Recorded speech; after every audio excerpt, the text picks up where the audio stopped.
আরজি করের রায় নিয়ে দুঃখ প্রকাশ করলেন রাজ্যের মুখ্যমন্ত্রী মমতা বন্দ্যোপাধ্যায়। মালদায় দুদিনের সফরে এসে সংবাদ মাধ্যমের সামনে দুঃখ প্রকাশ করলেন মমতা বন্দ্যোপাধ্যায়। ফাঁসি হলে খুশি হতাম বলে জানালেন মুখ্যমন্ত্রী। কেন্দ্রীয় সংস্থা সিবিআই কি তদন্ত করছে সেটা তাদের অভ্যন্তরীণ ব্যাপার, রাজ্য পুলিশ তদন্ত থাকলে আমরা ফাঁসি আপিল রাখতাম। যেহেতু হেলিতে ছিলাম বলে আমি ডিটেলসটা এখনো শুনিনি, তো আপনাদের কাছ থেকেই শুনলাম যে এটা নাকি যাবজ্জীবন দেওয়া হয়েছে। এটা আপনাদের কাছ থেকেই প্রথম আমি শুনলাম। আমার রিয়াকশন ইজ ভেরি ক্লিয়ার।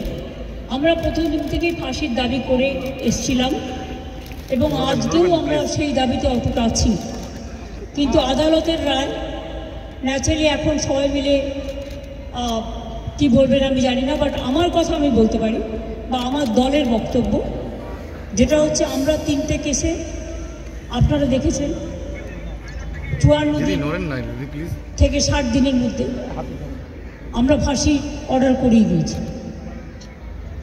কিন্তু আমি জানি না এটা একটা সিরিয়াস কেস এবং এটা নিয়ে ফাঁসি দাবি আমাদের সবার ছিল। সেক্ষেত্রে বিচারের রায় নিয়ে আমি আমার কথা বলতে পারি। আমরা এটাই বলেছিলাম, আমাদের হাতে কেসটা থাকলে আমরা কিন্তু অনেক দিন আগেই ফাঁসির অর্ডার দিয়ে দিতে পারতাম, ফাঁসির অর্ডার করে দিতে পারতাম।